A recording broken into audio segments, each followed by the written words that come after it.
One. Question number one. सभी size की drawing sheet पर ड्राइंग का डिटेल परिवर्धन तथा ड्राइंग की स्थिति को दर्शाने के लिए ड्राइंग शीट पर प्रदान की गई विशेषता क्या कहलाती है? इसे टाइटल ब्लॉक कहलाती है, जिसको हम शीर्षक ब्लॉक कहते हैं। The right answer is C number. आप लोग भी यही मारे होंगे, आंसर भी जाने मन यही सही है। C number is the right answer. Grid संदर्भ क्या होता है? आप कहिएगा ये क्या होता है सर? तो ग्रीड संदर्भ के सामने लिखिएगा, ग्रीड संदर्भ का अर्थ, ग्रीड संदर्भ का अर्थ मार्जिन से होता है। ग्रीड संदर्भ का अर्थ मार्जिन, मार्जिन जानते हैं सर, साइड से जो छोड़ते हैं चौथाई, हाँ यस, मार्जिन से होता है। मैद्रिक संदर्भ नहीं होता है और फ्रेम भी यहां नहीं होता है। आंसर हो जाएगा इसका सर सी नंबर। सही है ना? शीर्षक के ब्लॉक में ना सारा इंफॉर्मेशन रहता है। एक इंजीनियरिंग ड्राइंग में मध्य सूची इनमें से कौन सी सूचना देती है? बाद बाकी ऑप्शन कुछ नहीं है, गलत है 100%। सर तो आपको लग रहा है कि हम गलत बताएंगे? आप तो सर मेरे बहुत पुराने छात्र हैं, आपको इतना तो विश्वास होगा कि गरीब आदमी है, असत्य वचन नहीं निकालेंगे। आंसर काटे हैं, इसका मतलब कहीं ना कहीं से भरोसा है तब काटे हैं, ना तो हम खोज लेते। मेरे पास भी मोबाइल है, मारेंगे चुटाएंगे। द राइट आंसर इज शीर्षक ब्लॉक। ठीक है, नहीं होगा, असंभव, ऐसा नहीं होगा। अगर होगा तो क्वेश्चन गलत होगा। कभी ऐसा देगा कि कौन दूध देता है, गाय या भैंस दोनों? देगा तो ए एंड बी बोध देगा, एगो उत्तर। नहीं सर, कभी ऐसा होगा ही नहीं। आप एकदम टेंशन मुक्त रहिए। क्वेश्चन नहीं, जब हमरा नहीं मिल रहा, हम लग रहा है कि ऐसा नहीं होगा, मतलब नहीं होगा रे चला, एकदम नहीं हो। कह दिए मतलब कह दिए। सत्य वचन। एक इंजीनियरिंग ड्राइंग में मध्य सूची इनमें से कौन सी सूचना देता है? कंपनी का नाम, आरेख, शीर्षक, पैमाने व प्रक्षेप का कोण। एगो है मद, विवरण, मात्रा भी देता है क्या? पदार्थ भी देता है क्या?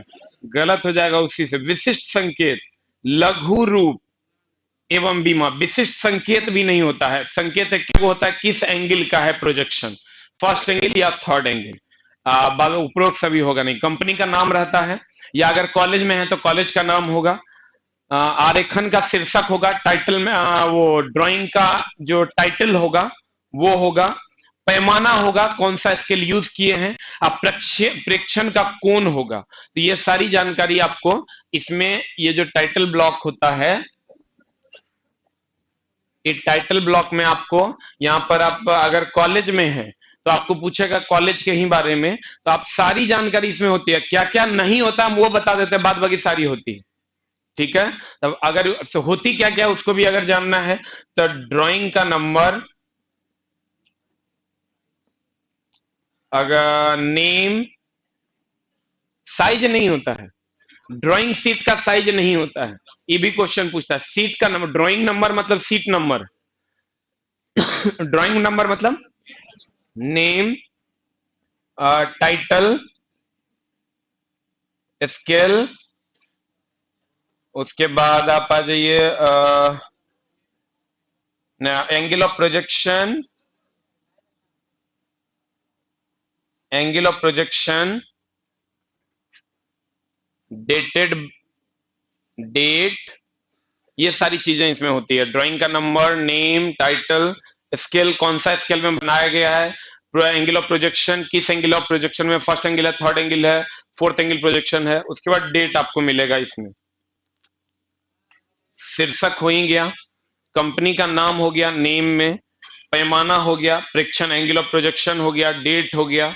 ये सारी जानकारी आपको, अगर कॉलेज वाला होगा तो उसमें नेम ऑफ द कॉलेज होगा, रजिस्ट्रेशन नंबर होगा, रोल नंबर होगा, चेक्ड बाय होगा, और किस चीज की ड्राइंग है उसका टाइटल होगा। कभी सर ड्राइंग शीट का साइज नहीं देगा।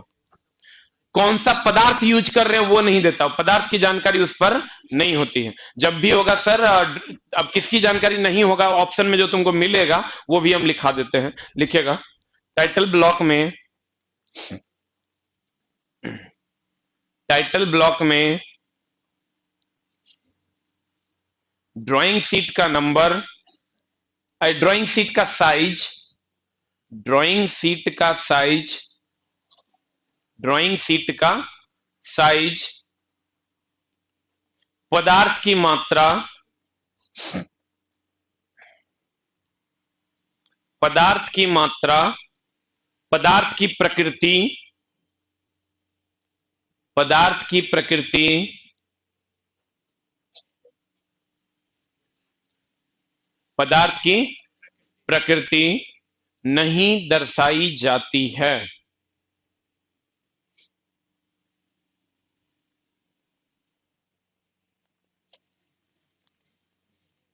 बताइए आप किस परिमाण के ड्राइंग बोर्ड पर काम करते हैं? आप करते हैं मतलब स्टूडेंट की बात कर रहा है, तो B2 का ना हम लोग यूज करते हैं, B2 को ही D2 भी कहते हैं। तो ये इंपीरियल, हम सर अगर आपको ड्राइंग पढ़ाए होंगे तो हम एक लाइन लिखा दिए होंगे कि सबसे अधिक D2 B2 इंपीरियल का प्रयोग किया जाता है, तो इसलिए इसका आंसर यही होगा। अगर ड्राइंग शीट के हम साइज की बात करें सर, तो ध्यान दीजिएगा, अगर D0, D1, D2, D3 ये 4 साइज में होगा, इसी को हम B0 कहते हैं, इसी को हम B1 कहते हैं, इसी को हम B2 कहते हैं, इसी को हम B3 कहते हैं। अगर आप इसमें आइएगा D0 में, D0 का इसका नाम होता है सर एंटी क्यूरियन, और अगर आप B1 में आइएगा तो B1 का नाम हो गया आपका, बोलन दे, डबल एलिफेंट। उसके बाद नेक्स्ट ऑप्शन है तुम्हारा B2, B2 हो गया इंपीरियल, ये हो गया D3, B3 हो गया हाफ इंपीरियल। और सर सबसे अधिक प्रयोग इसी का होता है, सबसे अधिक प्रयोग इसी का होता है, इसलिए ये पूछता भी है, हम एक लाइन इसीलिए बच्चा को लिखा भी देते हैं, सबसे अधिक इसी का प्रयोग होता है। ड्राइंग बोर्ड में, अगर ड्राइंग शीट में कहेगा A2 का, ड्राइंग शीट में भी सेम क्वेश्चन रहता ना सर, तो ऑप्शन नंबर आपका आंसर क्या हो जाता है, A2। ड्राइंग शीट में सेम क्वेश्चन रहने पर ऑप्शन आंसर हो जाता क्या, A2। लिख लो, लिखे, ये सब तो अब एकदम, अब रिवीजन करना सर शुरू कर दीजिए, अब अंत समय आ गया है, कुछ भी नया नहीं पढ़ना है, टेस्ट के बाद डिस्कशन के बाद रूम में पैक हो जाना है और सिर्फ रिवीजन कीजिए। और ये समझिए सर कि अगर जो मटेरियल अभी आपके पास है, अगर उससे रिजल्ट नहीं होगा, इसका मतलब किसी का रिजल्ट नहीं होगा, इसका मतलब उसी को पूरा करना, क्योंकि पटना में तो सर सारे बच्चे वही पढ़ते हैं, थोड़ा बहुत कमो बेस करके सब टीचर का तो लगभग वही मटेरियल न है, तो अगर इसका मतलब उसी मटेरियल से रिजल्ट होना है, आप टेंशन मुक्त रहिए हर हाल में। तो कोशिश खाली करना है कि जो मटेरियल आपके पास है उसको बढ़िया से रिवीजन करके जाएं, और ऑनलाइन टेस्ट कोशिश कीजिए जहां आपका दिल करे। कुछ कुछ हम मना करेंगे नहीं देने के लिए, जैसे टेक्स्ट बुक का जो सेट जो भी मार रहे हैं वो नहीं दीजिए, क्योंकि सर उसका पैटर्न का कोई माइये बाबू नहीं है, ठीक ना, out of pattern question set करेगा, फ्रस्ट्रेट हो जाइएगा। तो आप कोशिश कीजिए एक प्रॉपर सेट देने का, और 2 4 5 को सेट प्रैक्टिस कर लीजिए, 5 को भी आप कर लीजिएगा तो आपका काम हो जाएगा, 10 कर लीजिए तो और अति उत्तम है। लेकिन आप दूसरा भागा दौड़ी अब नहीं करना है, 100 टका में आर पार, 150 टका में कैप्सूल, 300 में टेबलेट। बहुत लोग अभी शुरू करेंगे कैप्सूल और टेबलेट, कैप्सूल टेबलेट से अगर रिजल्ट हो जाता 10 दिन में सर, तो सबका हो जाता। रिजल्ट उन बच्चों का होगा जो शुरू से मेहनत करते आ रहे हैं और अभी भी मेहनत कर रहे हैं। जो बहुत बच्चा का तो सर सामने से देखते हैं तो हमको तो लगता है कि बाप रे की दशा बना लिया है, बोलल नहीं जा रहा है। क्यों? क्योंकि सर उसके अब सजा काट लिया, अब मजा लेने का वक्त तेरा आ गया है। खाली 10 से 12 दिन इस सजा की अंतिम घड़ी में, ठीक ना, 10 से 12 दिन अपने अंदर पेशेंस रख, और जो पढ़ा है नया चीज नहीं पढ़ना है, करंट अफेयर्स के पीछे बहुत ज्यादा नहीं भागना है। हम हमेशा बच्चों को बोलते हैं करंट अफेयर 3 टाइप का होता है, तीन टाइप में एक वो टाइप है जो कितनों पढ़ेगा तो नहीं बनेगा, और दूसरा वो टाइप है जो किसी से नहीं बनता है। जैसे अब पूछेगा मुंबई का चेयरमैन अभी के है, नहीं बनेगा।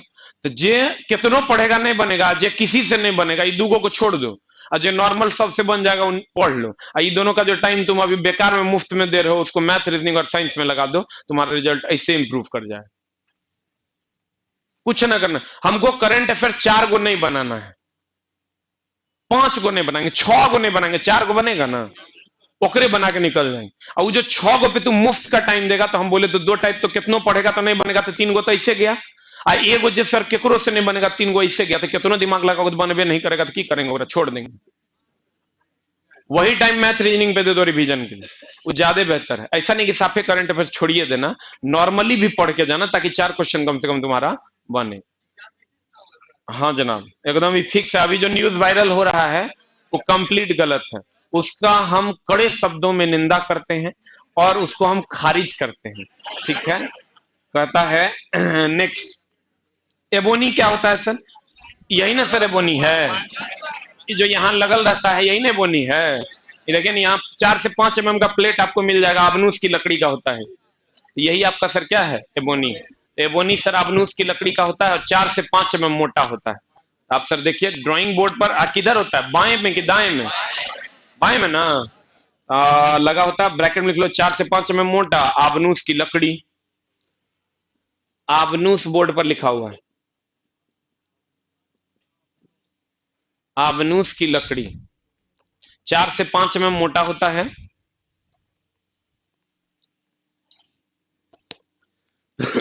नेक्स्ट, अगले में चले सर।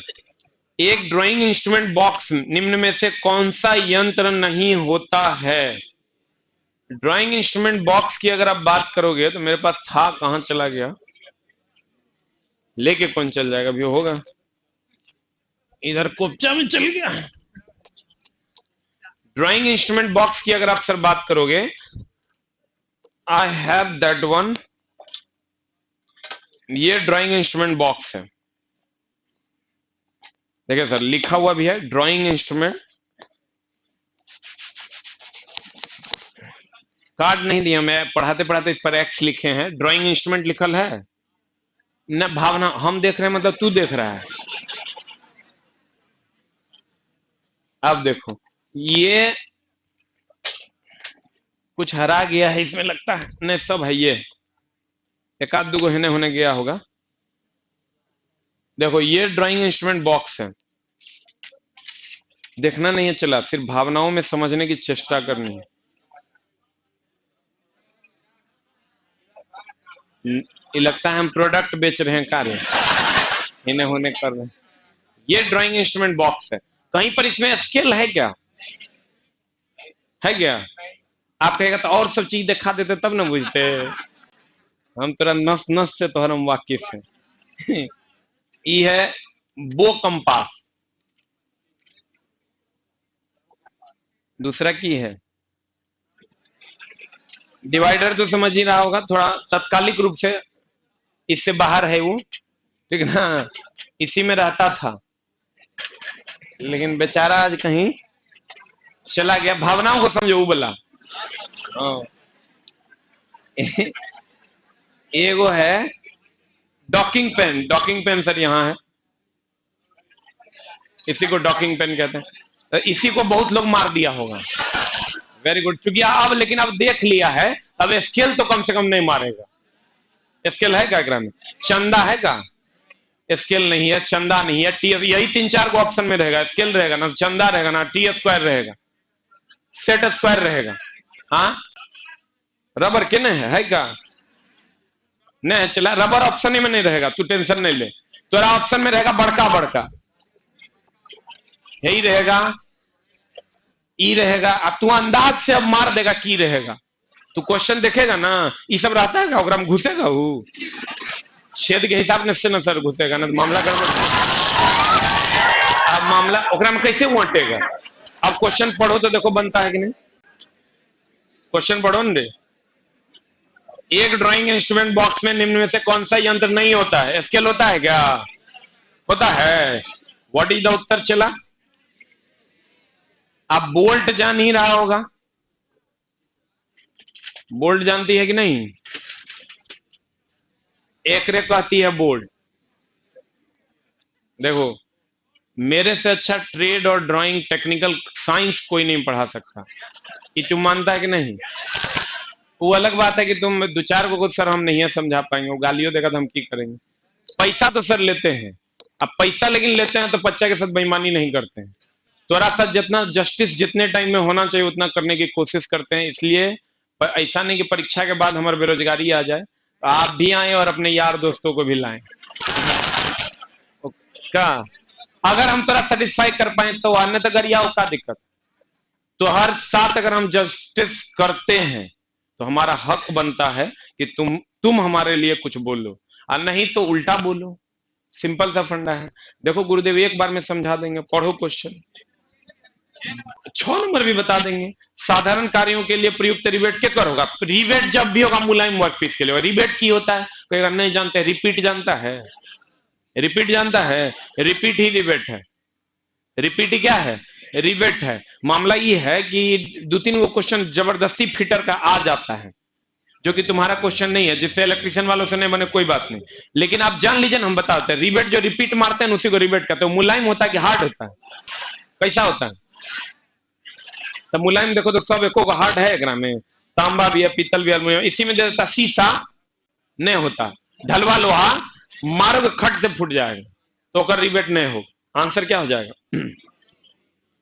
वोल्ट का विशिष्टीकरण लंबाई के आधार पर, चूड़ी के पिच के आधार पर, सर शीर्ष के आकार, ना शीर्ष के आकार व लंबाई के आधार।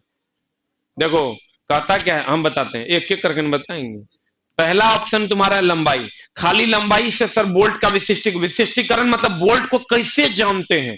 जैसे आपकी क्या विशिष्टता है कि आप ड्राइवर हैं, रियल ड्राइवर हैं, ये आपकी विशिष्टता है। तो विशिष्टता को कैसे जानेंगे? तो भैया विशिष्टता को 2 चीजों से जानेंगे। इसकी विशिष्टता, एक अंदर जे रहे, तोरा अंदर जे रहेगा उसी की, वही ना तेरी विशिष्टता है। इसके अंदर कौन कौन है? एगो हेड है, एगो सर लंबाई है। आप कुछ लोग कहेंगे चूड़ी, चूड़ी की विशिष्टताओं के आधार पर बोल्ट को नहीं जाना जाता है, चूड़ी को चूड़ी की विशिष्टताओं के आधार पर जाना जाता है। वो अलग क्वेश्चन हो जाएगा। यहां आंसर सर हो जाएगा शीर्ष के आकार व क्या लंबाई। मेनली सर इसी शीर्ष के आधार पर हम लोग जानते हैं। अगर मेनली कहिएगा तो ये शीर्ष ही होगा, चूंकि लंबाई भी दे दिया है तो बातवा सेम है। क्योंकि ये देखिए इसका शीर्ष अलग है, आप कुछ में जब देखिएगा तो उसमें शीर्ष नहीं होता है। ये डिवाइडर सर यहाँ है, हम दिखाते हैं। 1 मिनट रुके, हम पूरा क्लियर कर देंगे क्वेश्चन, थोड़ा सा हमको टाइम दे दीजिए। देखिए इसका शीर्ष जो है, इसका शीर्ष देखिए, इसका शीर्ष देखिए, देखिए दोनों अलग अलग है कि नहीं? नहीं है। तो अब क्वेश्चन ये कह रहा है, क्योंकि शीर्ष अकेले अगर ऑप्शन में रहता ना तो मार देते, उसी के आधार पर जानते हैं हेक्सागोनल है सर, स्क्वायर, और भी बहुत सारा टाइप का है। तो ई मेनली मत्थे के आधार पर ही डिवाइड होता है। देखो दोनों में सेम है कि नहीं? बात बाकी देखो तो इतना दूर हम ढक दे तो कोई कहेगा कि कौन अलग टाइप का है, कौन अलग टाइप का है? सेम है, लेकिन मत्था उघार देंगे तब पता चल जाएगा अलग अलग। एक मतलब मत्थे के आधार पर इसका विशिष्टीकरण होता है। नहीं समझा? जैसे सर आदमी है औरत है, दोनों में विशिष्टीकरण करना है तो बाल के आधार पर करेंगे। अरे मान लो कि कुत्ता है कि बिलाई है, जो भी विशिष्टीकरण उसके किसी स्पेशल चीज के आधार पर विशिष्टीकरण होता है। गलती कह रहे हैं? एक बाद बाकी सब कुछ सेम है, तो आधार पर नहीं होगा, एक आधार पर हो जाएगा। नहीं समझा पाए तो जे तुम कह दो। पढ़ो क्वेश्चन, क्वेश्चन क्वेश्चन पढ़ना। क्वेश्चन कहता है वोल्ट का विशिष्टीकरण होता है लंबाई के आधार पर, चूड़ी के पिच के आधार पर, शीर्ष के आकार व लंबाई के आधार पर। मतलब इस शीर्ष के आकार व लंबाई के आधार पर इसका विशिष्टीकरण होता। खाली शीर्ष का आकार भी दे देता तो वो आंसर होता, लेकिन ऐसा करेगा नहीं ना, तो क्वेश्चन ऑप्शन उल्टा पुल्टा हो जाएगा। इसलिए इसका सही आंसर हो जाएगा सी, स्टर्ड। स्टर्ड सर है मेरे पास, ना आपको है ये ले लो भाई को बढ़ा दो, बढ़िया देख लेंगे। स्टड मतलब सर जकरा में मत्था, वैसा बोल्ट जकरा में मत्था नहीं, ठीक है? वैसा बोल्ट जिसमें मत्था नहीं होगा उसे स्टड कहते हैं। अगला पे चलें। कहता चित्र में दिया गया चिन्ह किस प्रकार की वेल्डिंग के लिए। सर जितना भी प्रकार का वेल्डिंग आपको पूछेगा ना, हम एगो लिस्ट बना देते हैं, आप कोशिश कीजिएगा उसको देख लेने का, क्योंकि वेल्डिंग बड़ा इंपॉर्टेंट चीज है, तो इसलिए सर क्वेश्चन आपका इसका पूछ सकता है। पहला है स्पॉट वेल्डिंग, अगर कहेगा सब कोई पढ़ना है, चला स्पॉट वेल्डिंग कहेगा, इसका चिन्ह ऐसा है। नेक्स्ट है सीम वेल्डिंग, सीम वेल्डिंग कहेगा चला, इसका चिन्ह ऐसा है। नेक्स्ट है आपका स्टिच वेल्डिंग, ये सब वेल्डिंग यूज नहीं होता, लेकिन कभी कोई क्वेश्चन, अब चूंकि ड्राइंग एक अलग सेक्शन है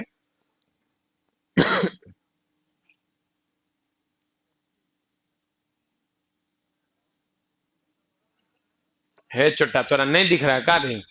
बाप रे बाप, इतने बड़का सिग्नलो रहेगा, इतना बड़का तो रहबो नहीं करेगा, पिक पिक करते रहेगा कुहासा में, जुलूम करेगा रे दुष्ट सब। तो आंख तो वो देख लेना चाहिए जो भीतर में रहे, मतलब जो नहीं दिखे वो तोरा दिखना चाहिए।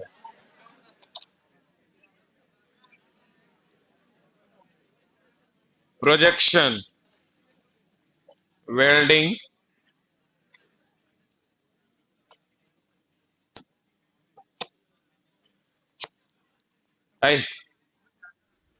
कृपया मजा ना लें।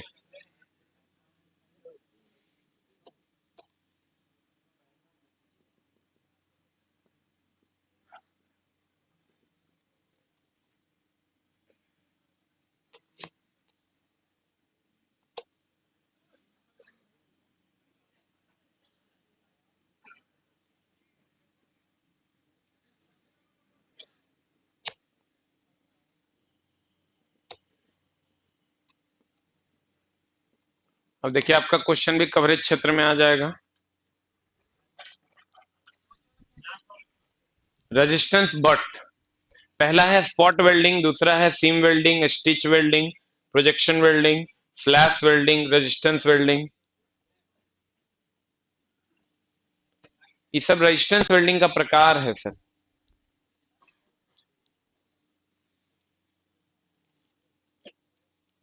अभी तक हाथ में वो लगले है अंदर ही, ठीक है? पूरा में लगा हुआ है, तो बच गया दुष्ट तुम। डिवाइडर आप नहीं देखे हैं जी, अब धिया पुता देखने का उम्र हो गया आपका, डिवाइडर अभी तक नहीं देखे। बताओ, उनका कहता है डिवाइडर नहीं देखे, ये नहीं तो रखे थे हम, कहना चल गया।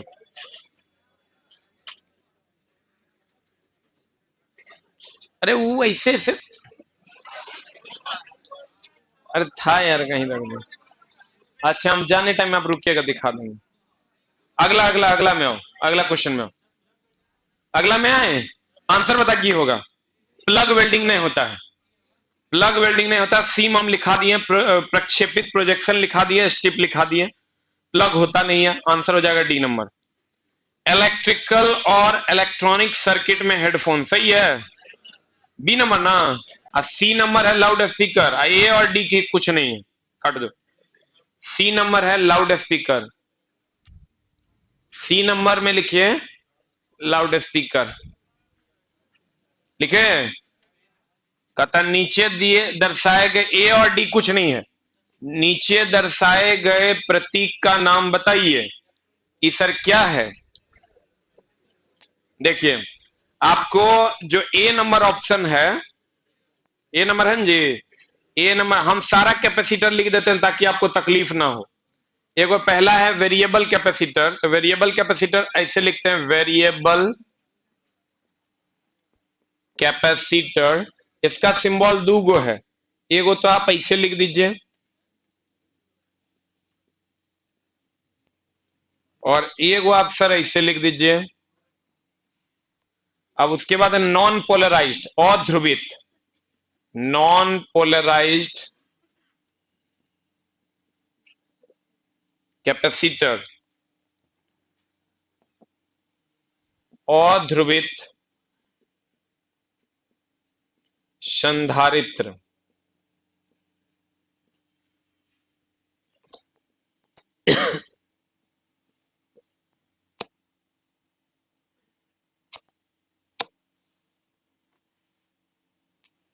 ये सिंबल है। उसके बाद है पोलराइज्ड, पोलराइज्ड कैपेसिटर, ध्रुवित संधारित्र।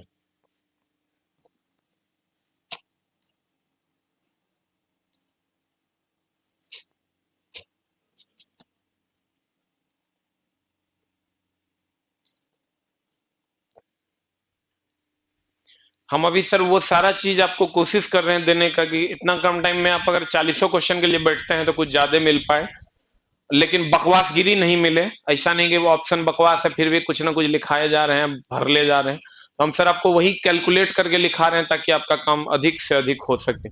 उसके खानदान में जितना क्वेश्चन है, जो इग्नोर करने वाला इग्नोर किए हैं, और जो लिखाने वाला है वही लिखाएं ताकि आपका टाइम बर्बाद ना हो।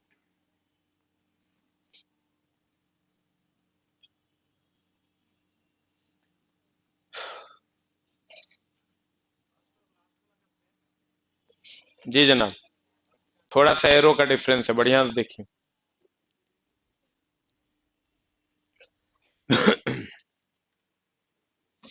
हो गया। इलेक्ट्रोलाइटिक कैपेसिटर तो लिख ले है, इलेक्ट्रोलाइटिक कैपेसिटर लिखा हुआ है, आंसर भी सही है। अब फिक्स रजिस्टर तो जानते होंगे सर, एक होता है फिक्स रजिस्टर होगा तो इसको मिटाएं क्या, ऊपर वाला मिटाते हैं। फिक्स रजिस्टर अगर होगा तो सर सिंबल होगा ऐसा, और वेरिएबल रजिस्टर होगा तो सिंबल होगा ऐसा, जो कि आपके ऑप्शन में है। हाँ सेम है, दोनों का सेम सिंबल। हो गया।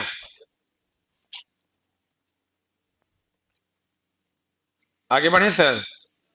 केंद्र रेखा किस तरह से दर्शाई जाती है? केंद्र रेखा किस तरह से दर्शाई जाती है? निरंतर रेखा, सतत होता है। कहता है बिंदु का बिंदुदार संकरी रेखा, लंबे बिंदुदार संकरी रेखा। हम बताते हैं सर, इसको मिटाए ना।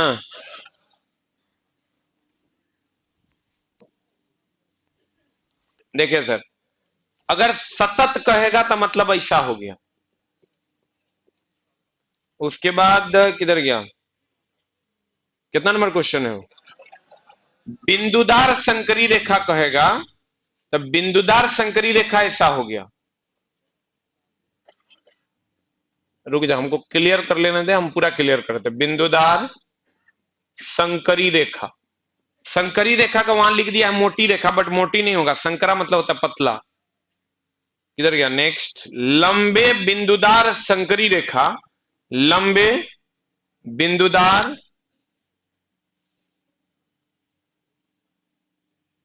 ये लंबा भी है, बिंदुदार भी है, और संकरा भी है। और क्या बच गया? चौथा ऑप्शन बिंदुदार संकरी रेखा। तो बिंदुदार संकरी रेखा दो बार है ना ना, वो मोटी रेखा तो कैसे हो गया? संकरा रेखा लिख दिया तो फिर मोटा हो गया, तब ऐसे लिखो। बिंदुदार मोटी रेखा अगर होगा, सब मोटका मोटका होगा, ये बिंदुदार मोटी रेखा हो जाएगा। संकरा नहीं होगा तब वो, संकरा मतलब पतला होता है, बिंदुदार मोटी होगी। अब हमको बताइए तो सर सेंटर लाइन कौन सा है? सेंटर लाइन में एक बड़ा एक छोटा ना होता है, इसका मतलब ये आंसर होगा। अब सर किसी भाई को तकलीफ है तो हमसे बात कर ली, थोड़ा जल्दी जल्दी कीजिए सर, गड़बड़ा जाएगा। 12 बजे से इसमें क्लास।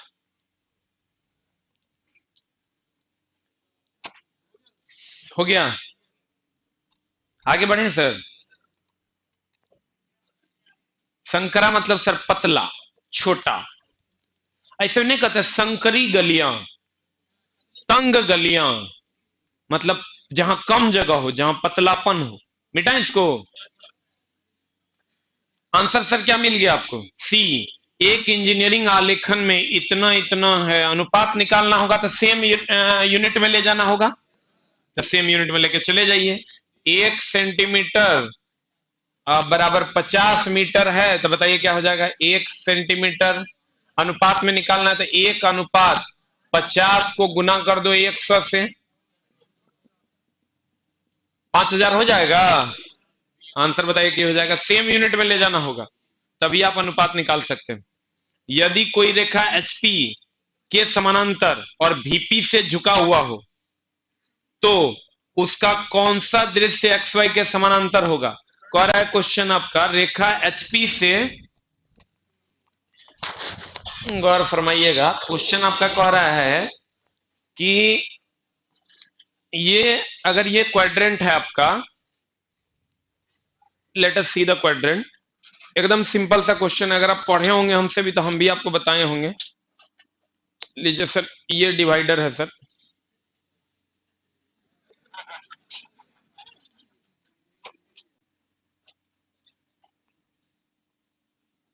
दो क्वेश्चन है, दोनों बताते हैं कैसा। क्वेश्चन क्या कह रहा है देखिए तो,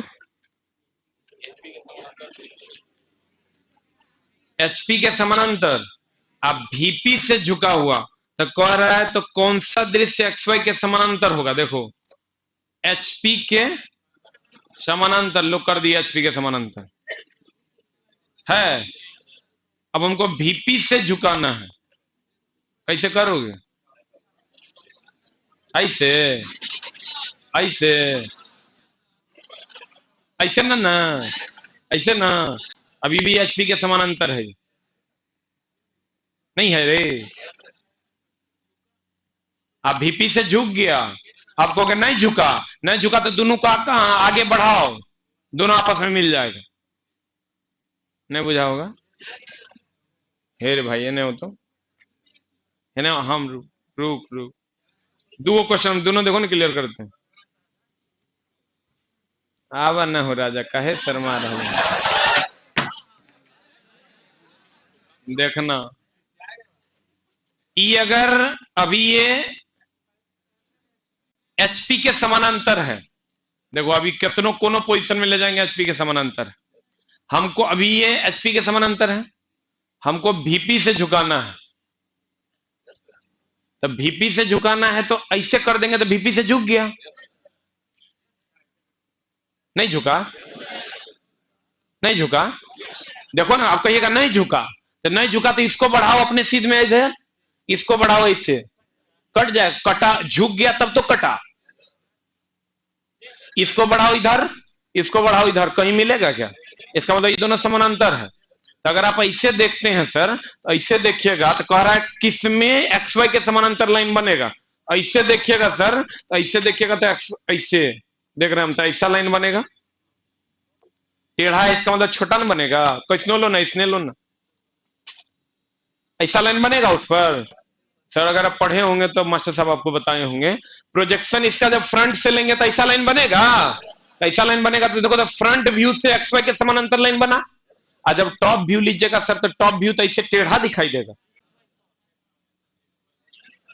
ऐसे लीजिएगा तो सर ये समानांतर बनेगा, लेकिन जब आप ऊपर से देखिएगा तो टेढ़ा दिखेगा। तो क्वेश्चन आप पढ़िए तो, नहीं एक्स वाई लाइन ई है, अब ड्राइंग हमसे पढ़े हैं तो एक्स वाई ई है कि ई है। आप ड्राइंग हमसे नहीं पढ़े, असंभव। हम कभी किसी को बताएं ई एक्स है ई वाई है, झूठ बोल रहे हैं आप। इन एक्स वाई है रे चला, कि ई एक्स वाई है, ई कोऑर्डिनेट है, ई एक्स वाई है ना, है हो का हो, इन एक्स वाई है, E X Y, E H P VP ना, गड़बड़ा रहे हैं। कोई बात नहीं, अभी स्टेज पर चढ़ने के बाद आधा शॉर्ट सर्किट हो जाता है। ई सर इधर से देखेंगे तब ना एक्स वाई के समानांतर बनेगा। आप क्वेश्चन में पढ़िए तो, यदि कोई रेखा एचपी के समानांतर वीपी से झुका हुआ तो उसका कौन सा दृश्य एक्स वाई के समानांतर होगा। सम्मुख यानी फ्रंट व्यू ना। दूसरा ऑप्शन दे दिया शीर्ष की पराश्रव्य, शीर्ष तो होबे नहीं करेगा, शीर्ष अगर देखेंगे टेढ़ा दिखेगा, बोलो ना। एक और क्वेश्चन है वो देख लो, पराश्रव्य मतलब हो गया तिरछा, पराश्रय मतलब हो गया सर ये ऐसे सम्मुख हो गया, ऊपर से देखेंगे शीर्ष हो गया, हम सर इससे देखेंगे तो पराश्रव्य हो गया, जगह कोई व्यू नहीं, वो अलग है, फिर वो मामला अलग है, नहीं गड़बड़ा जाएगा, गोगो गोगो हो जाएगा। उसके बाद एक और क्वेश्चन है 17 ना, 17 पढ़ो तो, किसी वृत्त का किस स्थिति में रखें कि उसका दृश्य दीर्घवृत्त हो और दूसरा रेखा प्राप्त हो, कैसे होगा? क्वेश्चन सोचना पड़ेगा, प्रोजेक्शन का क्वेश्चन ऐसे नहीं बनता है। कहता है किसी वृत्त को किस स्थिति में रखें, मान लेते हैं कि सर कोई वृत्त है क्या? मानना नहीं है सर, अवेलेबल है, आपकी सेवा में प्रस्तुत है वृत्त, है ना? कह रहा है कि किसी वृत्त को किस स्थिति में रखें कि उसका एक दृश्य, आप सर अगर पढ़े होंगे तो हम आपको पढ़ाए होंगे कि व्यू जब किसी चीज को करते हैं तो वृत्त दीर्घवृत्त दिखता है और चतुर्भुज समचतुर्भुज दिखता है। नहीं पढ़े हैं? कितना लोग ये बात पढ़े हैं? हाथ खड़ा कीजिए तो। बात बाकी नहीं पढ़े हैं। प्रोजेक्शन बाकी होगा इसका मतलब, हाँ तो बाकी होगा, 4 को बैच में तभी बाकी है। तो वृत्त दीर्घवृत्त बनेगा, वृत्त दीर्घवृत्त बनेगा और चतुर्भुज समचतुर्भुज दिखता है। अब क्वेश्चन जिनको नहीं समझ में आए कोई बात नहीं समझना है। किसी वृत्त को किस स्थिति में रखें कि उसका दृश्य दीर्घवृत्त हो और दूसरा, एक दृश्य दीर्घवृत्त हो और दूसरा दृश्य रेखा प्राप्त हो। तो कहता है देखिए कैसे रखेंगे इसको। अगर हम ऐसे रखते हैं, अब ये एचपी के समानांतर है, अब वीपी के लंबवत है। अब देखिए, अब तो ऑप्शन में लेकिन आपको दे रहा है, एगो तो वीपी एचपी दोनों दे दिया, तो कोनो ऑप्शन नहीं है। सी नंबर कोई ऑप्शन है क्या? अब रहा एचपी और वीपी दोनों के समानांतर, तो दोनों के समानांतर प्लेन सर होबे नहीं करता है। प्लेन कभी दोनों के समानांतर नहीं होगा, कोनो एक के या तो वीपी के समानांतर होगा ना तो एचपी के समानांतर होगा, दोनों के समानांतर नहीं होगा। इसका मतलब तब आंसर की होगा वीपी के लंबवत और एचपी से थोड़ा सा झुका हुआ, वीपी के लंबवत और एचपी से झुका हुआ। तो सर अगर वीपी के लंबवत ऐसे होगा, अभी ये वीपी के लंबवत है, एचपी के समानांतर है, हमको एचपी से झुका देना।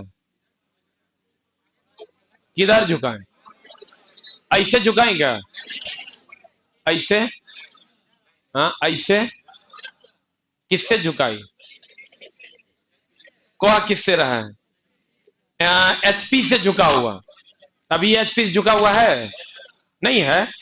एचपी जब झुका हुआ है तो सर एक व्यू इधर से देखेंगे तो कैसा दिखेगा? लाइन, रेखा, और ऊपर से देखेंगे तो वृत्त। अब वृत्त दिखता है दीर्घवृत्त। बोलो रे, व्हाट इज द आंसर? ऑप्शनों से छटा रहा है, आंसर क्या हो जाएगा? ए। एक और क्वेश्चन है, यदि किसी ठोस को अक्ष वीपी के लंबवत और एचपी के, अगर कोई ठोस वीपी पर लंब है, वीपी पर लंब है, इसका मतलब एचपी के समानांतर होगा। जो पढ़े होंगे प्रोजेक्शन वगैरह हो जाएगा। ये वीपी के लंब है, इसका मतलब एचपी के समानांतर होगा। बोलो ना, चलो आंसर बता की हो जाएगा? समानांतर। अब आप जाइए, डाउट नहीं करना है, बिंदु पर रहेगा तो कर अलग कंडीशन है, सबका अलग अलग कंडीशन। ई कंडीशन को उस कंडीशन में, क्योंकि एकदम बड़ा झोल है, सीधा सीधा समझ में आ जाए बात खत्म। नहीं तो सर हर कंडीशन का अलग अलग मायने है, अलग अलग मामला है, झोल में नहीं फंसना। डायरेक्ट क्वेश्चन तुरा नहीं समझ में आ रहा तो बात कर, वीपी के लंबवत है, एचपी के समानांतर है, किसी को डाउट है तो बोल। ये अगर सर बाद बाकी जो वृत्त वाला ऑप्शन है वो ऑप्शन से छट जा रहा है, बोलो न रे। एक ऑप्शन हम आपको समझा दिए, यही आपका तीनों ऑप्शन है। अगला क्वेश्चन बता। 14, प्रिज्म व पिरामिड का नाम कैसे रखा जाता है? आधार और के आकार के अनुसार। सही है ये आंसर। फेस के आधार के अनुसार नहीं होता है, आधार के आकार के अनुसार, सिर्फ आधार के अनुसार ही प्रिज्म का विभाजन होता है। आंसर सही है इसका, ए नंबर, बी नहीं होगा। रेडियस लिखने की सही विधि, सही है सर, R4O। अब R4 क्या, O क्या है सर? ये R4O मत पढ़ लेना, R40 है। पहले रेडियस में जब भी लिखेंगे ना, या तो फाई 40 लिखेंगे या नहीं तो R40 लिखते हैं। ये दो मेथड। अरे सर तो उसी को आधा करेंगे। रेडियस है इसका, व्यास है इसका, मतलब उसको क्या करेंगे आधा। तो ये अगर तुम चलो ना इसको अलग अलग लिख लेते हैं हम लोग।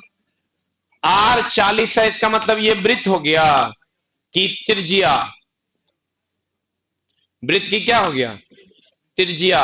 अगर फाई 40 है इसका मतलब वृत्त का व्यास। गोला का, गोला कैसे लिखेगा 3D में, 2D बोर्ड ड्राइंग सीट पर। ड्राइंग सीट होता है 2D, ओकरा में गोला बना देगा तुम कैसे। गोला 3D व्यू है। हो गया। अगला कितना नंबर, तिरछे अक्षरों, ई क्वेश्चन थोड़ा सा फंसाया है। 75 डिग्री होता है सर, लेकिन सर क्षैतिज से होता है। अगर आप हमसे पढ़े होंगे तो हम ऐसे बता के बताते हैं 75, इसका मतलब क्षैतिज से 75, इसका मतलब ऊर्ध्वाधर से 15 न चला। आंसर 15 ठीक है।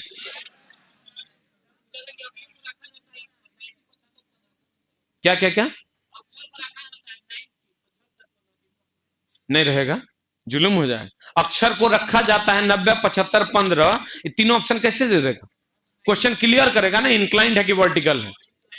इंक्लाइंड होगा तो 75 डिग्री क्षैतिज से, अब वो क्लियर करेगा ना कहां से। हम चला अगर ऐसे झुके हुए हैं तो हो सकता है उधर से हम 15 है, इधर से हम 75 है, तो क्लियर करोगे तब ना कि कहने से पूछ रहा है, कि अपने मन को कह दोगे खाली कितना झुका हुआ है। नहीं ना हो सकता। हम कहेंगे हम 5 मीटर की दूरी पर हैं तो केकरा से क्लियर करना होगा ना। खाली कह देंगे हम 5 मीटर की दूरी पर, हो जाएगा क्वेश्चन। रेफरेंस पॉइंट लीजिएगा तभी आप किसी चीज को नाप सकते हैं। गलत बोल रहे हैं सर। तो सही आंसर बताइए क्या हो जाएगा इसका। 15, 17 हो गया, 18 में आइए। किसी 18 भी हो गया, 19 में आइए। कंप्यूटर के संपादन की क्षमता को मापना है MIPS में, मिलियंस इंस्ट्रक्शन पर सेकेंड। अगला क्वेश्चन वही है, बोलो ना चला। 21 नंबर में आ जाए। एक्यूमुलेटर एक समकालिक डैश का एक समकालिक घटक है। लिखिए एक्यूमुलेटर, एक्यूमुलेटर कुछ समय तक, कुछ समय तक डाटा को स्टोर करके रखता है CPU में, स्टोर करके रखता है CPU में।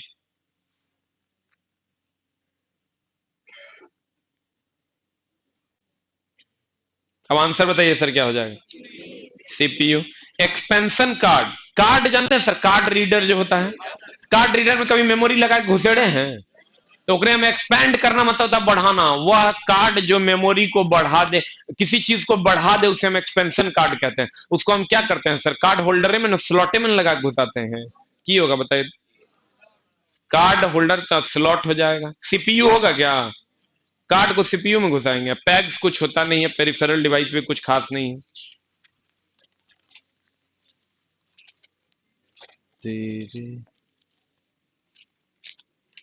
कंप्यूटर अपनी शक्ति प्राप्त करता है कहां से सर, मेमोरी से। मेमोरी बोले तो स्मृति।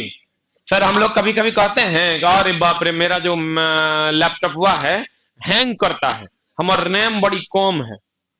तुम देखना किसी किसी का मोबाइल हैंग करता है।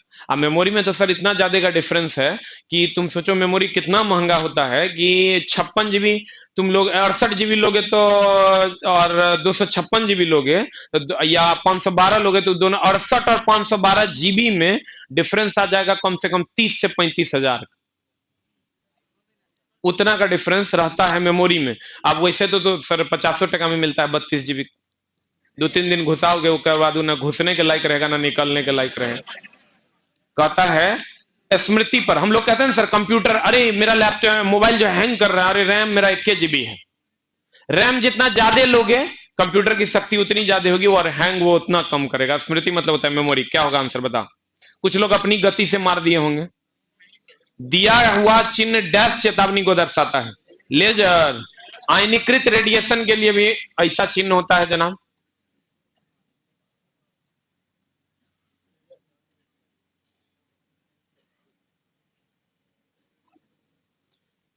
ए नंबर, धमाके की आशंका कुछ नहीं होता है। डी नंबर होता है विद्युतीय झटका।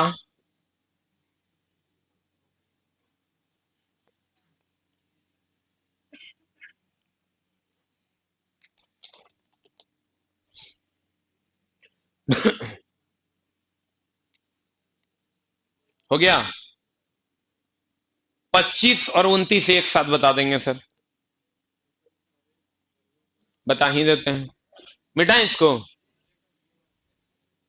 इस सब सिंबल प्रैक्टिस कीजिए, अवांत समय है, जितना सिंबल प्रैक्टिस कर सकते हैं। देखिए कितना आसान आसान क्वेश्चन रहता है। मिटाएं हो। अब आ जाइए क्वेश्चन नंबर 25 और 29, सेम ही है, थोड़ा सा का डिफरेंस है। मामला क्या है सर, देखिए एक प्रोहिबिशन होता है, प्रोहिबिशन, जैसे हम लोग कहते हैं प्रोहिबिटेड जोन है, मतलब ये निषेध है, यहां जाना नहीं है। प्रोहिबिटेड, प्रोहिबिटेशन मतलब होता है निषेध के लिए संकेत, खाली ध्यान दीजिएगा थोड़ा सा, निषेध। और क्या है, उसके बाद है मैंडेटरी, मैंडेटरी हो गया सर, अनिवार्य के, अनिवार्यता के लिए संकेत। उसके बाद आपका वार्निंग, वाह वेरी गुड, चेतावनी। उसके बाद हो गया इंफॉर्मेशन, इंफॉर्मेशन हो गया सूचना। यही सर घुमा फिरा के पूछते रहता है। इसमें अगर आप सिंबल की बात करोगे,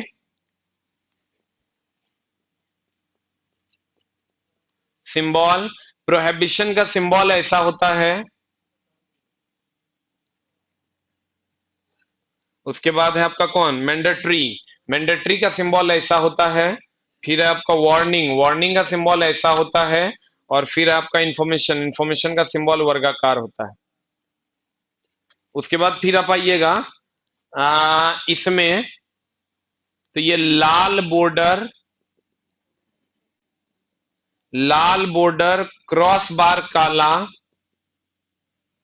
ये जो क्रॉस बार है ये क्रॉस बार काला, और पृष्ठभूमि की अगर बात कीजिएगा तो सफेद पृष्ठभूमि, सफेद। उसके बाद आ जाइए, इसमें सफेद आकृति रहता है, और अगर पृष्ठभूमि की बात कीजिएगा तो इसमें नीला पृष्ठभूमि मिलेगा आपको। और इसमें जब चेतावनी में आ जाइएगा तो काला आकृति होता है। आप पृष्ठभूमि की बात कीजिएगा तो पीला पृष्ठभूमि होता है, और सूचनात्मक की बात कीजिएगा तो सफेद आकृति होता है, और हरा रंग का पृष्ठभूमि होता है। पृष्ठभूमि मतलब पिछवाड़ा से, पीछे का है, लिख।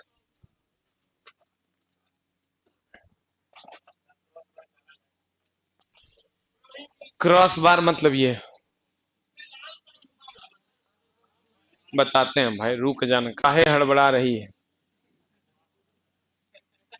कूल एंड कंफर्ट, हम इन पढ़ाए ड्राइंग डे, क्या अलगो से पढ़ लिया, इतना टाइम तो तेरा पास नहीं है, अभी तुरंते तो हर बैच खत्म किए। हाँ, ट्रेड में भी तो है, ऑक्यूपेशनल हेल्थ एंड सेफ्टी में। जी जनाब, लाल बॉर्डर,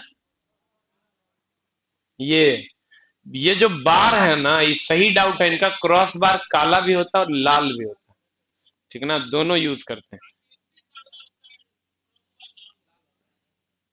आकृति, एक मिनट हो सकता है लाल बॉर्डर, ये तो सही है। रुक जा, रुक जा भाई, 2 मिनट, हो सकता है it's my mistake, let us have to check.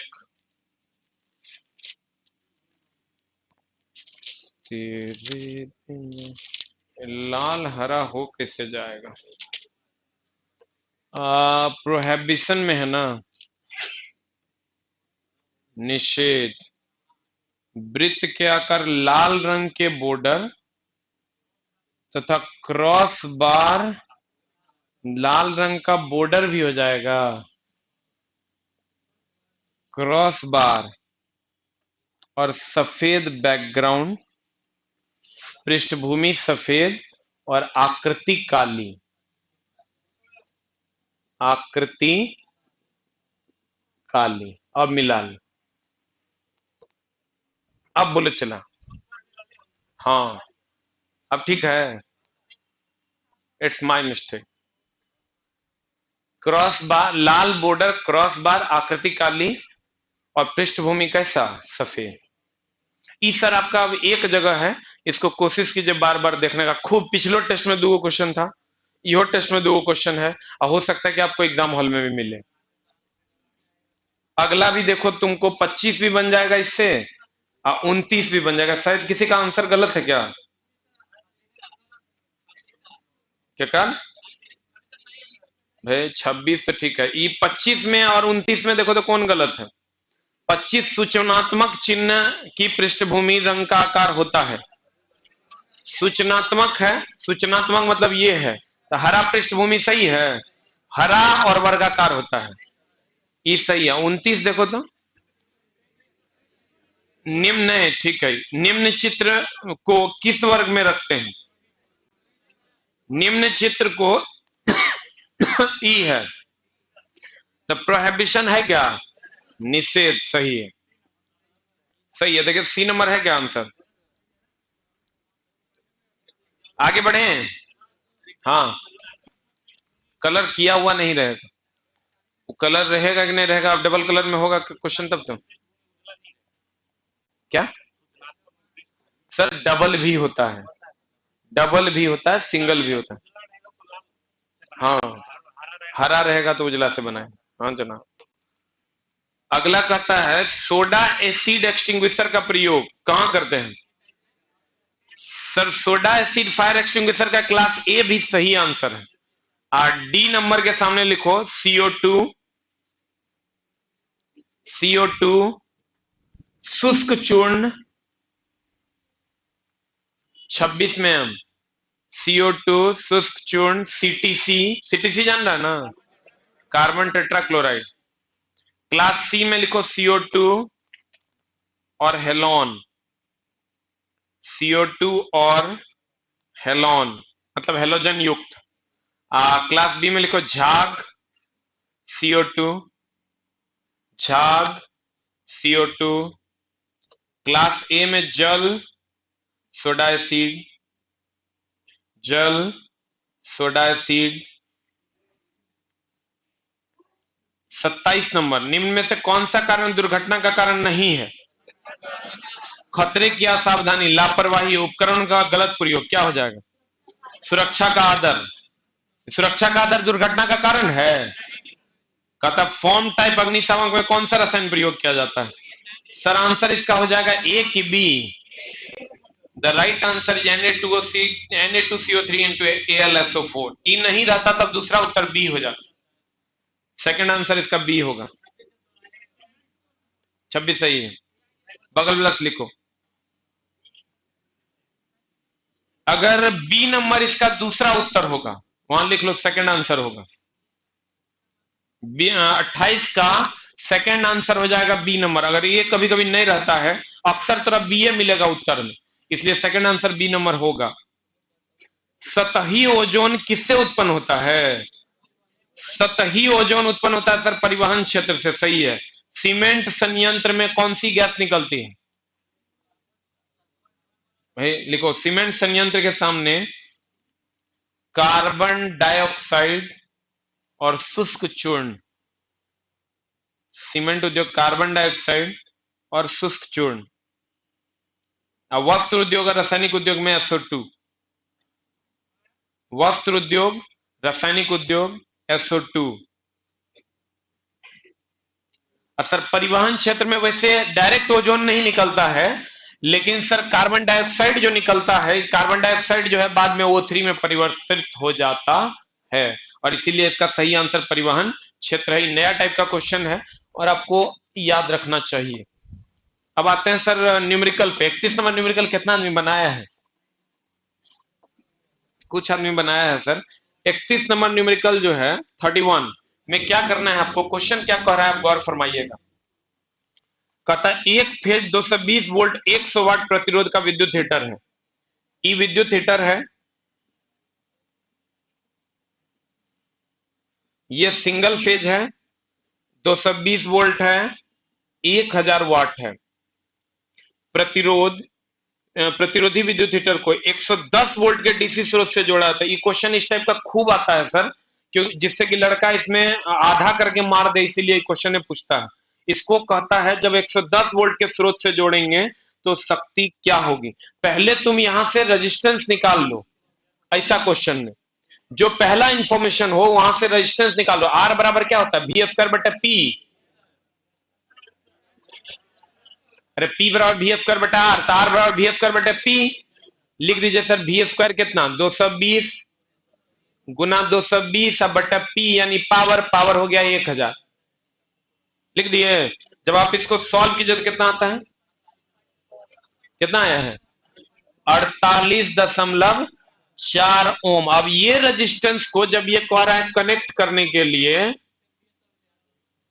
इसको कनेक्ट कर दिया अब 110 वोल्ट से, तब यहां आर बराबर वी स्क्वायर बटा पी लगाइएगा, या पी बराबर पावर निकालना वी स्क्वायर बटा आर, यानी पी, अब भी के जगह पर कितना रख दीजिए, 110 गुना 110, अब बटा आर के जगह पर यहां से रख दीजिए 48.4। इस टाइप का क्वेश्चन में यही करना ही है, और तब आंसर आ जाएगा आपका कितना, कितना आता है, 250 वाट इज द आंसर। देखिए अब क्वेश्चन आपको कहेगा, इस टाइप का क्वेश्चन पूछता है। एक और क्वेश्चन है मेरे बुक में भी हम डाले हुए हैं, कह देगा एक बल्ब है 220 वोल्ट का और इतना वाट देने पर इतना देता है, तो आप उसको इतना देंगे तो कितना देगा। तो पहला वाला इंफॉर्मेशन से रेजिस्टेंस निकाल लेना है, और दूसरा वाला इंफॉर्मेशन में रेजिस्टेंस का मान वही रहने देंगे, खाली वोल्टेज जो इनपुट है वो डाल देंगे और पावर निकाल देंगे। इस टाइप के क्वेश्चन में ऐसा ही करना। इस सबसे टफेस्ट क्वेश्चन में से एक होगा अगर पूछेगा तो, क्योंकि क्वेश्चन सर 2 से 3 लाइन में बनता है, इसलिए पूछा जा सकता है। नहीं नहीं नहीं, वही तो गलती नहीं करना है। इस टाइप के क्वेश्चन में अगर दो इंफॉर्मेशन है कि इतना वोल्ट पर इतना वाट है, तो अब बताओ इतना पर कितना होगा। तो पहला वाला इंफॉर्मेशन से रेजिस्टेंस निकालो, दूसरा वाला इंफॉर्मेशन में रेजिस्टेंस का मान वही रहने दो, वोल्टेज जो दिया है वो पुट करो और आंसर तक पहुंच जाओ ना, वो मामले लटक जाएगा। इसका एक और क्वेश्चन अगर तुम लिखना चाहता है तो हम लिखा देते हैं, ये टाइप का क्वेश्चन है, लिखो हम लिखाते हैं। अगर कोई बल्ब 220 वोल्ट पर 220 वोल्ट पर 100 वाट देता है, 220 वोल्ट पर 100 वाट देता है, तो 110 वोल्ट पर कितना देगा। 220 वोल्ट पर 100 वाट देता है तो 110 वोल्ट पर क्या देगा। सबको जो पढ़ा होगा हमसे ही क्वेश्चन हम बनवाते हैं। देखो क्या कह रहा है, ये कह रहा है 220 वोल्ट पर 100 वाट दे रहा है। कोई बल्ब है सर जो 220 वोल्ट पर 100 वाट दे रहा है, तो कह रहा है जब 110 देंगे तो कितना। तो यहां से सर आप रेजिस्टेंस का मान निकाल लीजिए, 220 गुना 220 अब बटा 100, यहां से निकाल के रेजिस्टेंस का वैल्यू यहां पर लाके पुट कर दीजिए, कितना आता है, कितना आएगा, 22/7 या 22 गुना 22 से रहने दो ओम। इसका वैल्यू जब 110 से जोड़ेंगे तो यहां 22 गुना 22 पुट कर दो, पी बराबर आ जाए तो चला 25 वाट आंसर। इस टाइप के क्वेश्चन में यही करना है। पहला वाला इंफॉर्मेशन से रेजिस्टेंस निकाल लें, और दूसरा ई अगर क्वेश्चन पूछा तो उस पूरे सेट का सबसे उल्टा क्वेश्चन यही होगा। इसलिए सर बीपीएससी का पूछा हुआ क्वेश्चन है, वहीं से हमको एक लड़का दिखाया था तो हम अपने बुक में भी डाल दिए। बड़ा अच्छा क्वेश्चन था, क्योंकि लड़का फर्स्ट अटेम्प्ट में पीवर और वीआई लगाने की कोशिश करता है और वहां से मामला गड़बड़ हो जाता है। अगला क्वेश्चन चलें, कोई जुगाड़ नहीं है। अरे चला 2 लाइन के तो क्वेश्चन है, खाली एक दो बार प्रैक्टिस कर लें। पहला इंफॉर्मेशन से रेजिस्टेंस निकालो, दूसरा से सर पावर निकाल दो, आंसर आ जाएगा। अगला में चलें, इसीलिए तो हम 2 क्वेश्चन बनवा दिए, एक और एक्स्ट्रा। आगे चलें, अगला क्वेश्चन है आपका 31 के बाद 32। 32 का तो डायरेक्ट आपको निकालना है सर पावर, तो शक्ति निकालना है सर, तो सीधा कर देना है P1 P2 बट्टा P1 प्लस P2, आंसर आ जाएगा। देखिए कितना है,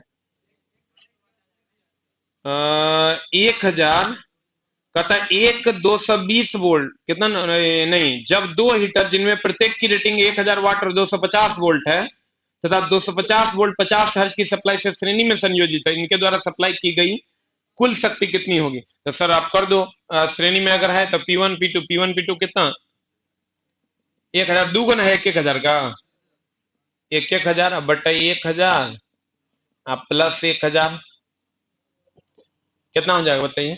2000, ये आ जाएगा 500 वाट आंसर। ये अगर श्रेणी में रहेगा तब, आप कहिएगा समानांतर में रहेगा तो डायरेक्ट जोड़ देंगे।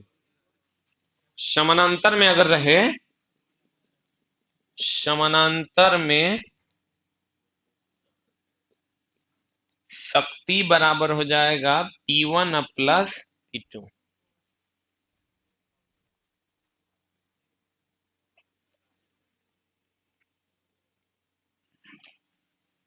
तब डायरेक्ट जोड़ देते हैं, हो गया।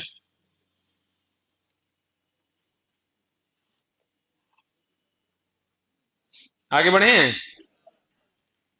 अगला कह रहा है कि सार्थक अंक निकालना है, निकलेगा 0.0000237 इंटू 10⁵। सार्थक अंक निकालने के लिए एक पॉइंट बढ़ाते हैं डिजिट में, एक पॉइंट में लाइएगा तो सर कै को बच जाएगा बताइए?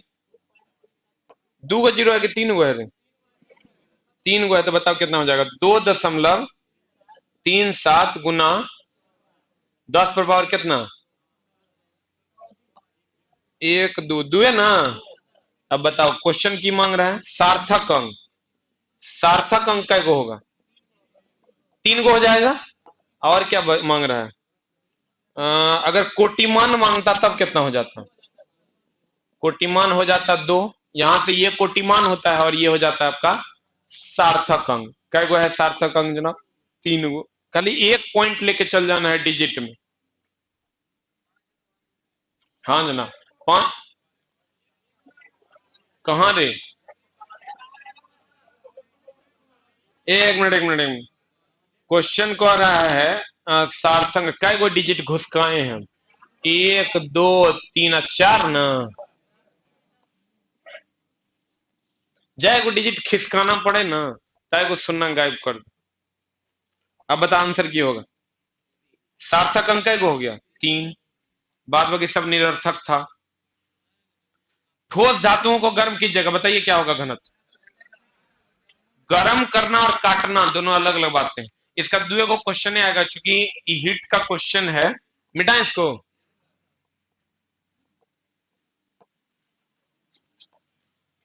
अगर आप, ये वस्तु है, इसको अगर आप चाकू से काटते हैं, चाकू से काटने पर बताइए सर, चाकू से काट दीजिएगा घनत्व तो बदलेगा? घनत्व तो नहीं बदलेगा।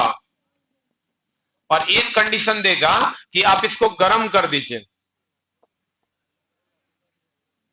तो गर्म कीजिएगा तो आकार बढ़ेगा। तो पहले घनत्व तो जितना रहेगा, अब तो घनत्व तो क्या होगा? गर्म करने पर घनत्व तो क्या होगा? घनत्व तो घटेगा। दुए को ऑप्शन देता है,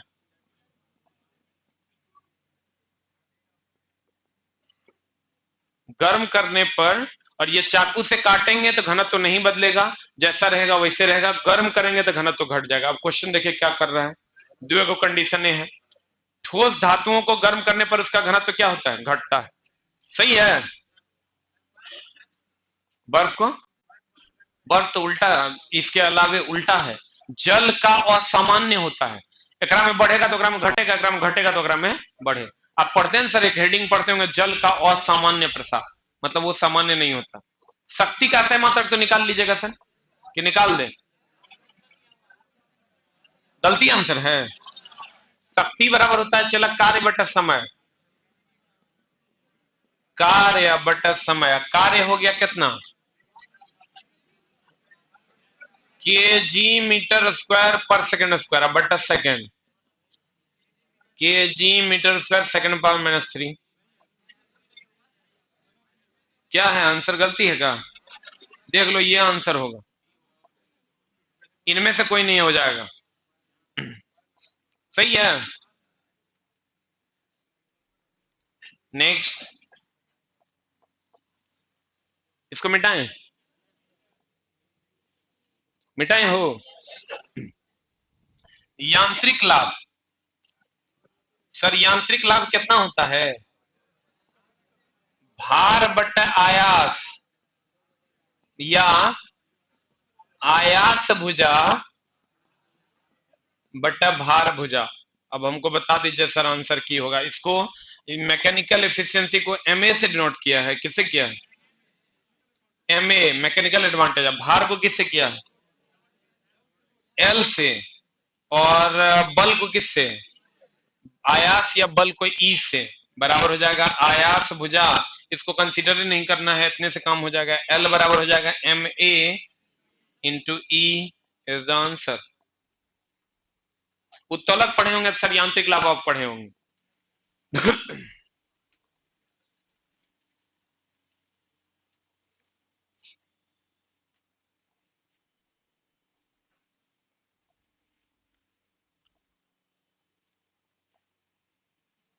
आवेग किसकी माप देता है? आवेग सर भार का सही है, गति की मात्रा देता है संवेग, गति की मात्रा देता है संवेग। हाँ भार का सही है। आवेग भार का, गति की मात्रा संवेग, अब द्रव्यमान जड़त्व का, द्रव्यमान जड़त्व की माप देता है, गति की मात्रा संवेग का मान देता है, भार आवेग का मान देता है। बता आंसर क्या हो जाएगा? देता है सर, भार ही आवेग होता है। आवेग अगर आपका भार ज्यादा होगा तो आपका गिरिएगा तो आपका आवेग ज्यादा हो।